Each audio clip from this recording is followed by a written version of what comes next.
For 7 cycles, Commander Zephara had tracked her target through the frozen wastes of Krel'thor, a world of perpetual ice storms and crystalline forests that sang in the wind.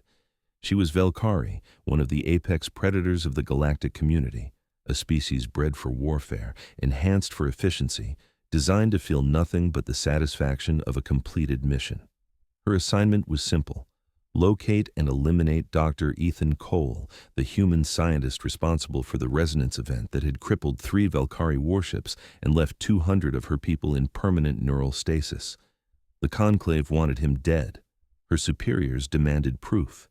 She had never failed a hunt. But when she finally found him, perched on a cliff overlooking a valley of frozen waterfalls, he was not fortifying a position or preparing weapons. He was painting. Actually painting, with primitive brushes and pigmented liquids on a rectangular canvas, capturing the way the binary suns of Krel'thor illuminated the ice formations in shades of amber and violet. Zephara's targeting reticle locked onto his head. One squeeze, mission complete, return to the fleet, promotion assured. He spoke without turning.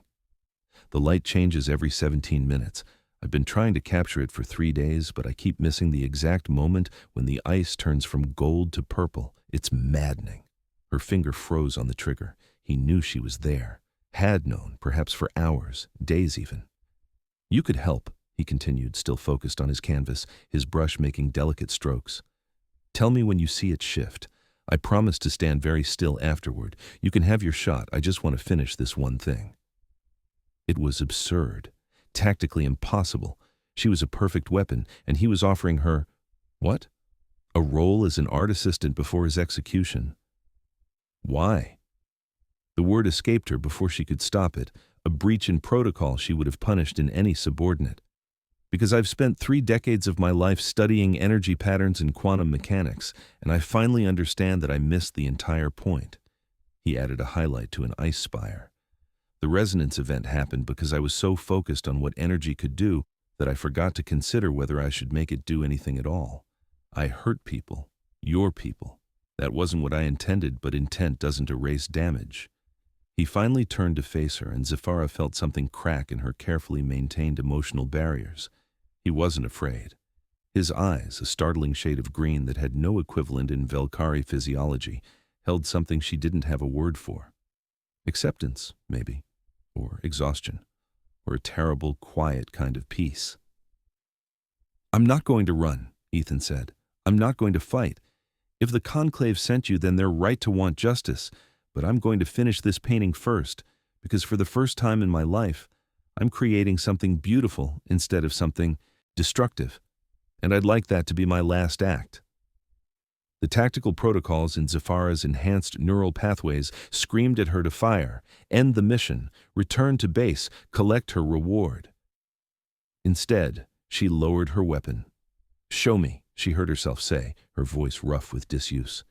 Show me what you're trying to capture. It was supposed to be reconnaissance, observation before termination, standard procedure when a target displayed unexpected behavior. That was the lie she told herself as she descended from her vantage point and approached his position, her armor's servos whispering with each movement. Ethan didn't react to her arrival, simply gestured to a spot beside him with his brush. There, he said, pointing to a cluster of ice formations in the valley below. Watch the way the light hits the crystal lattice. The gold comes from the primary sun, but it's the secondary that creates the purple. When they overlap at exactly the right angle, there's this moment of transition where the ice looks like it's on fire. Cold fire. It's the most beautiful thing I've ever seen. Zephara followed his gaze, her enhanced vision automatically calculating angles, refraction indices, spectral compositions. But something made her disengage the analytical overlay, to simply look. And she saw it. The moment when gold became purple, when ice became flame, when physics became poetry. Now, she whispered. Ethan's brush moved in a blur of precise strokes, capturing something that her targeting systems could measure but never understand. She watched him work, this human who should have been cowering before her, who should have been begging for mercy, who was instead completely absorbed in transferring impossible beauty from reality to canvas. When he finished, he stepped back, studying his work with a critical eye. It's not perfect. It's never perfect. But it's honest. He turned to her, setting down his brush. I'm ready now. Zephara stared at the painting, at this human, at the weapon in her hand. Her entire existence had been defined by the mission: complete the objective, eliminate the target, return for the next assignment. She had never questioned this. Vel'kari didn't question, they executed. But she found herself asking, why did you do it? The resonance event. If you're capable of this, she gestured at the painting, why create something that caused such destruction? Ethan's expression crumbled, and for the first time, she saw the weight he carried. Because someone told me it was necessary, that the energy output could power a colony world for decades, that it would save lives. I was so focused on the mathematics, on proving the theory worked, that I didn't do enough testing, didn't consider all the variables. The harmonic cascade that crippled your ships? I caused that. Those people in neural stasis? That's on me. He sat heavily on a nearby rock, suddenly looking decades older. I ran here because I'm a coward, not to hide from justice, but because I couldn't face what I'd done. I've spent 7 months on this frozen rock, alone, trying to figure out how to live with myself. The painting helps, creating something instead of destroying. It doesn't fix what I broke, but it's all I have. Zephara had been trained to detect deception. Every micro-expression, every vocal inflection was analyzed by her neural enhancements. Ethan Cole was telling the absolute truth. More than that, he was suffering in a way that her people had been engineered to never experience. Guilt, regret, self-recrimination. The Conclave wants you dead, she said. My orders are explicit. I know. They expect confirmation, evidence of termination. I understand. You're not going to defend yourself at all? Ethan met her gaze. What defense do I have? I hurt people, killed some of them, even if it was unintentional. Your people have every right to demand my life in return. That's justice. Is it? Zephara heard herself ask. Is justice just subtraction? Removing you from existence? Does that undo the harm? I don't know, Ethan admitted. But what else is there? Zephara didn't have an answer. She had never needed one before. Targets were eliminated. Missions were completed. The galaxy continued to turn. But as she looked at this human, at his paintings, at the way he had chosen to spend what he believed were his final days creating beauty, something fundamental shifted in her understanding. I need to think, she said, surprising herself again. You will remain here. Do not attempt to flee. Wasn't planning on it, Ethan replied with a ghost of a smile. Where would I go? This is the end of the line.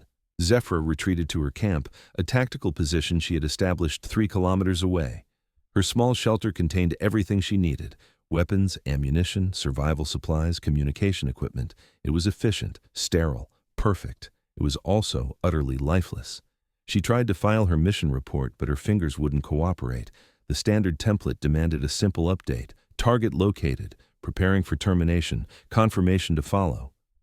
Instead, she found herself writing, target located, situation complex, request guidance on alternative resolution protocols. She deleted it immediately. There were no alternative protocols. The mission was clear, but her hand moved to the small storage compartment where she kept her personal effects.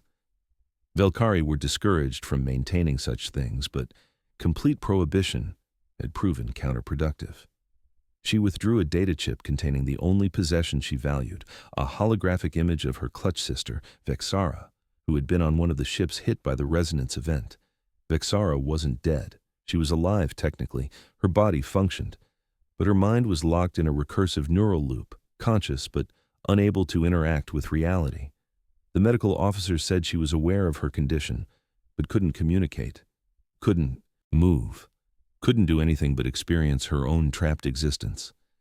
It was, they said, a fate worse than death. Zephara had requested this mission specifically. She had wanted to be the one to make Ethan Cole pay for what he'd done to Zephara.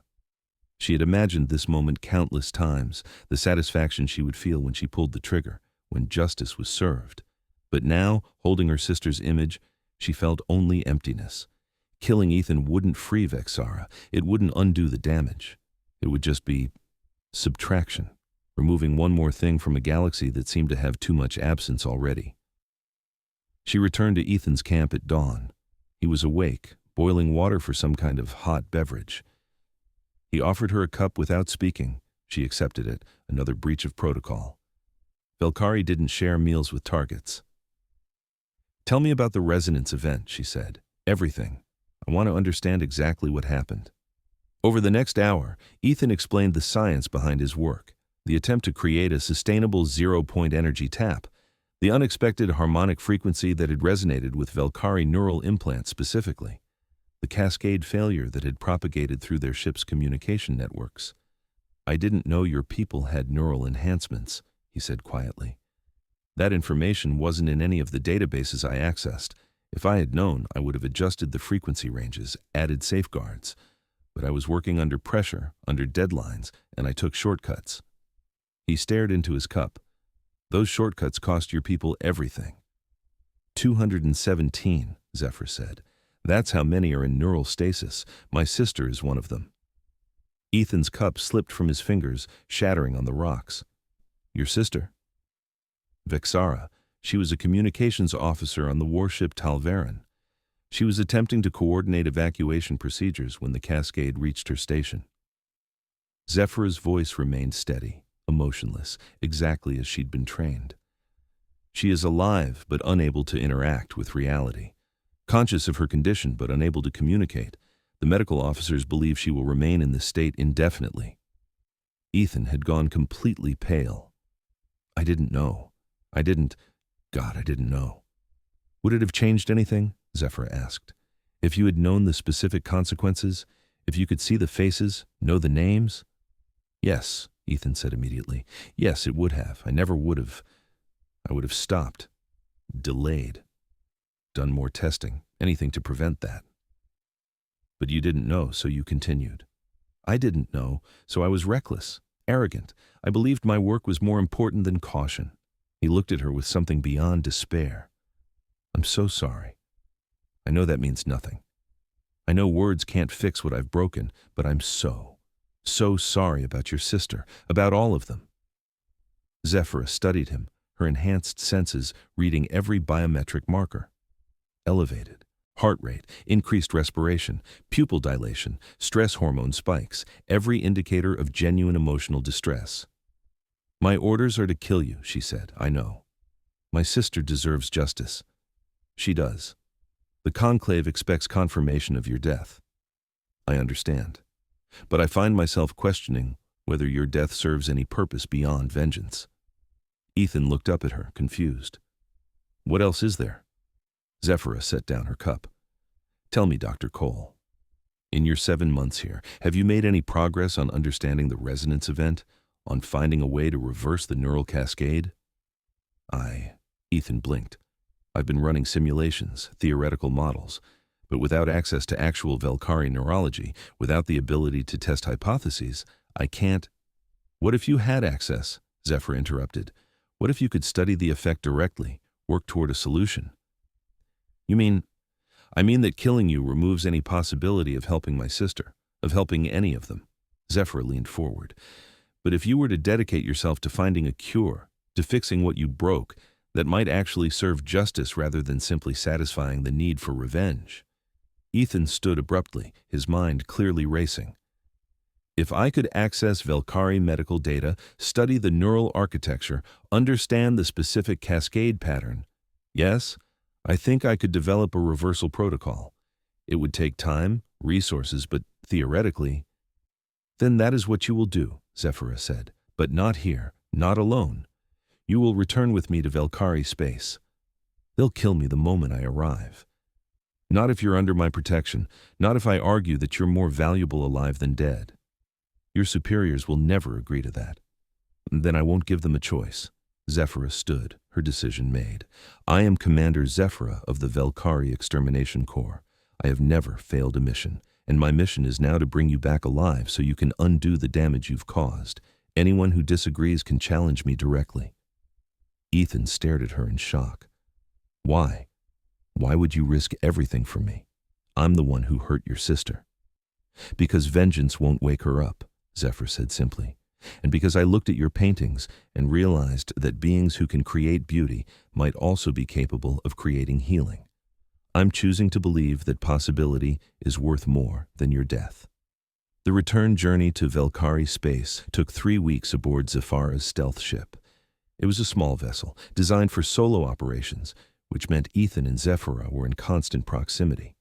The first few days were tense, silent. Ethan worked at the science station, running simulations and building theoretical models. Zephara monitored ship systems and filed carefully worded reports that suggested her mission was proceeding according to plan, without specifically mentioning that plan had changed. On the 4th day, Ethan spoke up during their evening meal. Why do your people have neural enhancements? I've been studying the specifications you gave me, and they're incredibly sophisticated. Military-grade quantum processors integrated directly into your brain architecture. That level of augmentation suggests that we were designed, Zephara finished. Yes, the Vel'kari were created by the architects 3,000 years ago. We were meant to be the perfect soldiers, enhanced strength, speed, reflexes, neural processors for tactical analysis, emotional dampening to prevent hesitation. Emotional dampening, Ethan repeated. You mean you can't feel?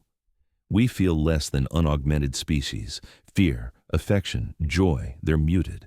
We experience them as distant sensations, easily overridden by logic. She paused. It's supposed to make us more effective. Does it? Zephara considered the question. We complete missions. We win battles. By those metrics, yes, but when I watched you paint, when you captured that moment of beauty, I felt something I shouldn't have been able to feel. Wonder. And when you told me about the resonance event, about your guilt, I felt something else. Not anger, not satisfaction at finding my target. Something more complicated. What? I don't have a word for it in my language. The closest translation would be connection. The recognition that your suffering was real, that you weren't just a target, but a person who had made a terrible mistake and was drowning in the consequences. Ethan was quiet for a long moment.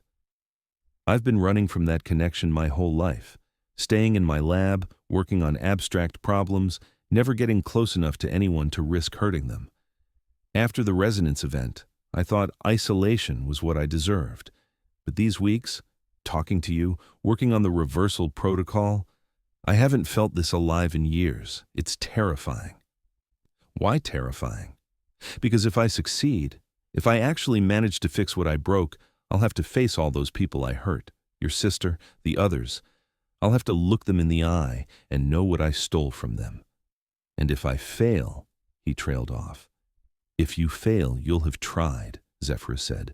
That's more than most people do, more than I've done for most of my life. I've followed orders, eliminated targets, never questioned whether the mission served any real purpose. You've made me question everything. Their eyes met across the small galley, and something shifted between them. Not romance, not yet, but recognition. Two people who had been living half-lives, going through motions, suddenly awake to the reality that there might be more. On the 10th day, disaster struck. A Vel'kari patrol intercepted them at the border of controlled space. Zephara's credentials should have granted them immediate passage, but the patrol commander had been given specific orders. Commander Zephara, you are to transfer your prisoner immediately and return to fleet headquarters for debriefing. Negative, Zephara responded. The prisoner is needed for ongoing operations. I'm bringing him directly to Central Medical for consultation. Your orders were termination, not capture. Command is questioning your mission status. Command can question all they want after I've completed my objectives. This target has information critical to resolving the resonance event casualties.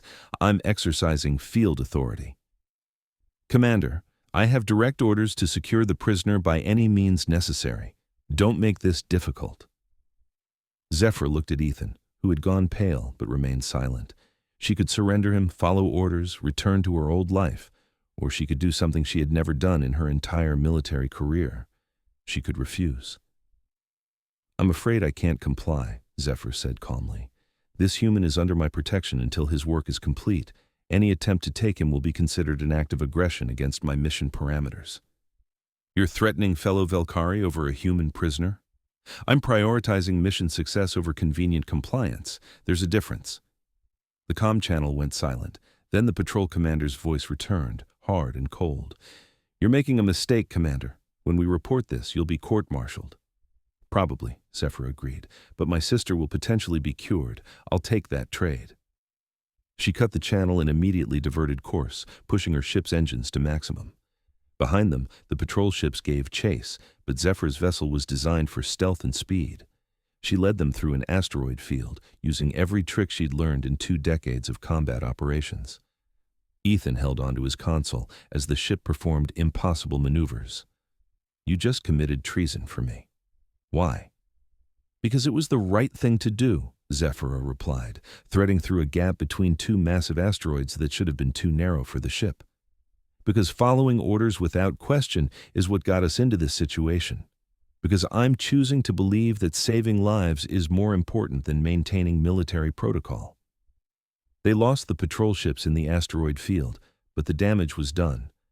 Zephara was now a rogue operative, and Ethan was a fugitive with the entire Vel'kari military hunting them. Where do we go now? Ethan asked. Zephara pulled up a star chart. Somewhere they won't look, somewhere we can work without interference. She plotted a course to a forgotten research station on the edge of Vel'kari space, a facility that had been abandoned decades ago after budget cuts. It was perfect, isolated, equipped with the medical and research technology they'd need, and completely off the official network. The station was in worse shape than Zephara had hoped. Life support was functional, but degraded. Half the systems were offline, but the medical bay remained intact, and more importantly, the research lab had the equipment Ethan needed. They spent the first week making the station livable, working side by side to repair systems and establish a stable environment. Zephara found herself watching Ethan as he worked, noticing things she'd been trained to overlook. The way he explained complex concepts with enthusiasm, the careful precision of his hands as he calibrated instruments, the moments of frustration when calculations didn't work out, followed by the burst of joy when he found a solution. You're staring, Ethan said one evening as they ate a meal cobbled together from the station's emergency rations. Observing, Zephara corrected. It's part of my training. And what do your observations tell you? That you're brilliant and deeply flawed and completely committed to fixing your mistakes. She paused. Also that you hum when you're concentrating. The same 4-note pattern over and over. It's distracting. Ethan laughed, a sound that Zephara realized she'd been hearing more often. Sorry, nervous habit, I can stop. I didn't say it was unpleasant, just distracting. Their eyes met, and the air between them charged with something neither of them had words for. Zephara felt her carefully maintained emotional barriers cracking further, felt something warm and terrifying bleeding through. I should return to work, Ethan said, breaking the moment. Yes, Zephara agreed, but neither of them moved. Finally, Ethan stood. The reversal protocol is taking shape. I think I've identified the harmonic frequency that disrupts the cascade pattern, but I need to test it, and that means you need a subject, Zephara finished. Someone currently in neural stasis. Your sister. Zephara had known this moment would come. To test Ethan's cure, they would need to access Vel'kari, which meant infiltrating a heavily guarded medical facility in the heart of Vel'kari-controlled space. It was suicide. It was also the only option. I know where she's being kept, Zephara said. The Talvaran survivors were transferred to Medical Station Creche 9. High security, but I have access codes. Access codes they've probably revoked by now, Ethan pointed out. Probably, Zephara agreed, which is why we'll need to be creative. They spent 2 weeks planning the infiltration, studying station layouts, analyzing patrol patterns, identifying vulnerabilities. Ethan proved surprisingly adept at tactical thinking, approaching the problem like a complex equation with multiple variables. You're good at this, Zephara observed as he outlined a plan to bypass the station's sensor grid. Puzzle solving is puzzle solving, Ethan replied. Whether it's quantum mechanics or military security, the principles are the same. Identify the system, find the weaknesses, exploit the gaps. You missed your calling. You would have made an excellent operative. And you would have made an excellent scientist, The way you analyze patterns, predict outcomes, you think like a researcher. I think like a killer, Zephara corrected. That's what I was designed for. You were designed for killing, Ethan agreed. But you're choosing something else. That's not design. That's character. The words hit Zephara harder than she expected. No one had ever suggested she possessed something as abstract as character. Vel'kari were tools, weapons, resources to be deployed. The idea that she could be more than her programming was revolutionary, she whispered. Overdue, Ethan countered. They departed for medical station Creche 9 3 days later. The approach was tense, every sensor ping a potential alarm, every comm check a possible exposure. But Zephara's stealth systems held, and they docked at a maintenance bay far from the main entry points. The station interior was sterile, efficient, and heavily monitored. They moved through maintenance corridors, Zephara in full armor, Ethan carrying the portable reversal device they had constructed. It looked like standard medical equipment, which was intentional. If they were stopped, Ethan would pose as a visiting specialist, and Zephara as his security escort. They weren't stopped. They reached the neural stasis ward without incident. Zephara's access code, surprisingly, still functioned. Either they hadn't been revoked, or someone in command had decided not to flag her credentials yet. The ward was a cathedral of quiet suffering. Row after row of Vel'kari, suspended in medical pods, their bodies perfectly preserved, but their minds trapped in infinite loops. 217 souls, frozen in a moment of cascading neural failure. Zephara found Vel'kari in pod 47. Her sister looked exactly as she had 7 months ago, her features peaceful, giving no indication of the hell she was experiencing internally. "Hello, Vex," Zephara said softly, placing a hand on the pod's surface. "I've brought someone who might be able to help." Ethan set up his equipment with shaking hands. "If this works, the reversal should be immediate. If it doesn't, then we try again," Zephara said firmly, "until we get it right."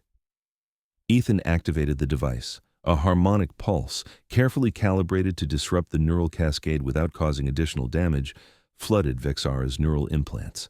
For 5 seconds, nothing happened. Then, Vel'kari's eyes opened. She gasped, her body convulsing as her motor functions came back online. Alarms shrieked. Medical staff would arrive in moments. "Vex?" Zephara gripped her sister's hand. "Can you hear me?" Vel'kari's eyes focused, really focused, for the first time in 7 months. "Zeph? What? Where? You're safe. You're awake. You're going to be okay." Tears streamed down Vel'kari's face. "I was trapped. I was aware, but couldn't move, couldn't speak, couldn't... I know, but you're out now. This human," Zephara gestured to Ethan. "He developed the cure." Vel'kari's gaze shifted to Ethan, and her expression hardened. "The human who caused this." "Yes," Ethan said, not flinching. "I caused your suffering. I can't undo that. But I'm going to spend the rest of my life making sure it doesn't happen to anyone else." Security forces burst into the ward, weapons raised. "Step away from the pod! Commander Zephara, you are under arrest for treason and unauthorized access." Zephara placed herself between the guards and Ethan. "This man just cured a resonance event victim. You're going to want to stand down." The guard captain hesitated, looking at Vel'kari, who was sitting up in her pod, clearly conscious and responsive. "How? The human developed a reversal protocol," Zephara explained. "It works, and there are 216 more victims who need the same treatment." "This changes nothing. You're still under arrest." "Then arrest me after we've cured everyone else," Zephara shot back. "You can court-martial me later. Right now, we have work to do." The standoff lasted 10 seconds. Then Vel'kari spoke, her voice weak but clear. "She's right. Whatever the commander did, whatever protocols she broke, she brought back the cure. That matters more than regulations." The guard captain lowered his weapon. "I'm reporting this to command. They'll make the final call." "You do that," Zephara said. "In the meantime, we're curing patients." Over the next 12 hours, Ethan treated every victim in the ward. One by one, they woke from their neural prisons, gasping and weeping and alive. Medical staff, initially hostile, became collaborators as they witnessed the miraculous recoveries. Ethan worked without stopping, his hands steady despite exhaustion, his focus absolute. Zephara watched him save her people, watched him give everything he had to undo his mistake, and felt something shift in her chest, something warm and fierce and entirely inappropriate for a Vel'kari operative. When the last patient woke, Ethan collapsed from exhaustion. Zephara caught him before he hit the floor, supporting his weight easily with her enhanced strength. "I did it," he mumbled. "I actually did it." "You did," Zephara confirmed. "You saved them all." "Not all, the ones on the other stations. We need to get to them." "We will, but first, you need to rest." High Command arrived 6 hours later. 3 senior officers, flanked by an honor guard, entered the medical bay where Ethan was sleeping in a recovery pod and Zephara was filing reports. General Krel'thor, the supreme commander of the Vel'kari military, studied Zephara with unreadable eyes. "Commander, you've caused quite the disruption." "Yes, sir. You disobeyed direct orders, engaged in unauthorized operations, protected an enemy combatant, committed multiple violations of military law." "Yes, sir. And in doing so, you recovered a cure for all resonance event victims, saved 217 lives, and secured the cooperation of the human responsible for the original incident." "Yes, sir." Krel'thor was silent for a long moment. Then, surprisingly, he smiled. "Well done, Commander." Zephara blinked. "Sir?" "Initiative, independent thinking, prioritizing, mission success over blind adherence to protocol. These are qualities we claim to value but rarely see in practice." He gestured to Ethan's sleeping form. "This human, he's agreed to cooperate fully? To treat all remaining victims?" "He has, sir. He's also offered to work with our research teams to prevent similar cascade events in the future." "Then I'm authorizing his continued presence in Vel'kari space under protective custody. Your custody, specifically." Krel'thor's eyes gleamed. "You broke him. You fix him. Make sure he follows through on his commitments." "Understood, sir." "And Commander, the next time you decide to commit treason for the greater good, perhaps file a preliminary report first. It would save us all a lot of paperwork." It took 3 months to treat all the resonance event victims across Vel'kari space. Ethan and Zephara traveled from station to station, pod to pod, waking people from their neural prisons. Each success was a small miracle. Each awakened patient, a life reclaimed from the abyss. They worked together with an efficiency that surprised everyone, including themselves. Zephara's tactical mind and Ethan's scientific brilliance complemented each other perfectly. They anticipated each other's needs, communicated with looks and gestures, functioned as a single unit. The Vel'kari medical staff began calling them the Miracle Team. The recovered patients called them saviors. Zephara just called it the most meaningful work she'd ever done. On the final day, after the last patient woke, Ethan and Zephara stood together on an observation deck watching the stars. "It's done," Ethan said quietly. "Everyone's been treated. The Cascade Reversal Protocol has been distributed to all Vel'kari medical facilities. There won't be any more victims." "You kept your promise," Zephara replied. "You fixed what you broke." "Doesn't undo the damage, doesn't erase the 7 months they lost."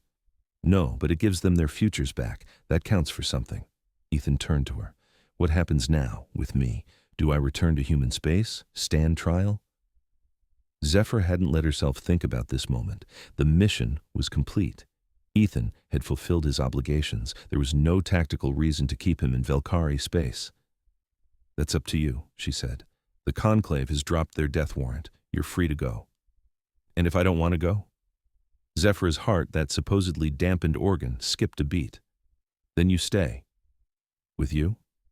"If you want." Ethan stepped closer.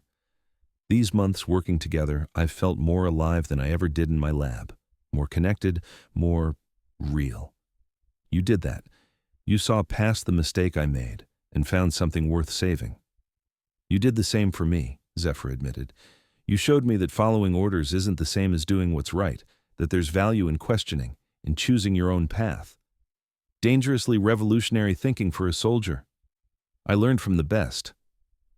They stood in silence for a moment, the enormity of what they'd accomplished settling over them. Then Ethan reached out, his hand finding hers. The touch was electric, sending sensations through Zephara's neural pathways that her dampening systems couldn't suppress. "I'm staying," Ethan said, "if you'll have me." I'll have you, Zephara replied, her voice rough with emotions she was finally allowing herself to feel. Their first kiss was tentative, exploratory, a meeting of two people who had spent their lives avoiding connection, finally allowing themselves to be vulnerable. It was imperfect and awkward and absolutely perfect. When they finally pulled apart, Zephara rested her forehead against his. This is highly irregular. Vel'kari don't form emotional attachments. Good thing you're terrible at following protocol, Ethan murmured. The worst, she agreed and kissed him again. 2 years later, Zephara stood in a laboratory that had been built specifically for Ethan's research. He was working with a team of Vel'kari scientists, developing safety protocols for zero-point energy research that would prevent future cascade events. His work had evolved from destruction to protection, from breaking systems to building safeguards. She watched him explain a complex concept to a young researcher, his hands moving expressively, his enthusiasm contagious. He had found his purpose, and it was beautiful to witness. Commander, Vel'kari approached, fully recovered and back on active duty. You're staring again. Observing, Zephara corrected with a slight smile. That's what you call it. Vel'kari's mandibles clicked in amusement. He's changed you, you know, in a good way. You actually smile now. It's disturbing. Emotional growth is supposed to be positive. For humans, maybe. For Vel'kari, it's revolutionary. Vel'kari's expression grew serious. Thank you for saving me, for saving all of us, for breaking every rule to do what was right. I had help, Zephara nodded toward Ethan. You had a human who made a catastrophic mistake, and a Vel'kari who refused to take the easy path to justice. Together, you created something better than either of you could have alone. Vel'kari placed a hand on her sister's shoulder. That's not just revolutionary, that's evolutionary. Ethan finished his lecture and crossed the lab to Zephara, his smile bright. How long have you been here? Long enough to see you corrupt another generation of Vel'kari scientists with your dangerous ideas about safety and ethics, Zephara replied dryly. Dangerous ideas are my specialty. He took her hand. Ready to go home? Home, a concept that had meant nothing to Zephara for most of her life. Vel'kari didn't have homes, just assignments in barracks. But she and Ethan had established a small habitat on the outskirts of the research complex, a space that was theirs alone. As they walked through the facility, Vel'kari personnel nodded respectfully to them both. The human who had nearly destroyed them, and the Vel'kari who had saved him, had become symbols of something larger. The possibility of redemption, the power of choosing mercy over vengeance, the strange alchemy that occurred when you gave someone a chance to fix their mistakes, instead of simply punishing them for making those mistakes in the first place. In their habitat that evening, Ethan prepared a meal while Zephara reviewed reports. It was domestic and ordinary and completely extraordinary for a Vel'kari warrior who had been designed for combat, not companionship. I've been thinking, Ethan said as he set plates on the table, about going back to Krel'thor, to that cliff where you found me. Zephara looked up. Why? Because I left the painting there. The one of the ice formations. I'd like to retrieve it, hang it somewhere we can both see it. As a reminder? As a memorial, to the moment everything changed, when a Vel'kari assassin decided that creating was more valuable than destroying, when a human coward learned that running from your mistakes doesn't fix them. He sat across from her. That painting represents the moment we both chose to become something different than what we were designed to be. Zephara reached across the table, taking his hand. We'll go together. Retrieve the painting, maybe create some new ones. You want to paint? I want to learn. You showed me beauty exists. I'd like to understand how to capture it. Ethan's eyes gleamed with emotion. I would love to teach you. They ate in comfortable silence, two beings from different worlds who had found common ground in the most unlikely circumstances. A human scientist seeking redemption, a Vel'kari soldier learning to question orders. Together, they had created something neither could have achieved alone, a future built not on vengeance or duty, but on the radical notion that mistakes could be fixed, that people could change, that justice sometimes looked like giving someone a chance to heal the wounds they'd caused. Late that night, as they lay together in the darkness, Ethan spoke softly. Do you ever regret it? Not completing your original mission? Becoming a rogue operative? Never, Zephara replied without hesitation. I was sent to kill you. Instead, I found a life worth living. That's a fair trade. I was sent here to hide from my guilt, Ethan said. Instead, I found someone who believed I was worth more than my worst mistake. That's a miracle. Miracles, Zephara mused, not a concept Vel'kari believe in. What do you believe in now? Zephara considered the question. 2 years ago, she would have said duty, mission completion, following orders. Now, I believe in second chances, she said finally. I believe in choosing compassion over efficiency. I believe that the most revolutionary act is refusing to be what others designed you to be. That's beautiful, Ethan whispered. I learned from an excellent teacher, one who showed me that creating beauty is the most powerful rebellion of all.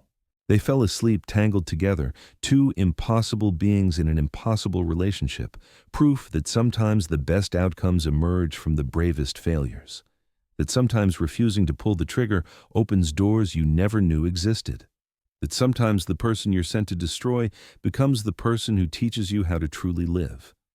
And somewhere in the frozen wastes of Krel'thor, a painting waited on a cliff overlooking a valley of ice formations, capturing a moment when gold turned to purple, when destruction became creation, when an assassin and her target chose a different story than the one they'd been given. It would wait there until they returned together, two people who had learned that the most powerful weapon wasn't violence or vengeance, but the simple, radical act of offering someone a bowl of stew, a chance at redemption, a reason to believe that tomorrow could be different than today. That was their story, and it was still being written.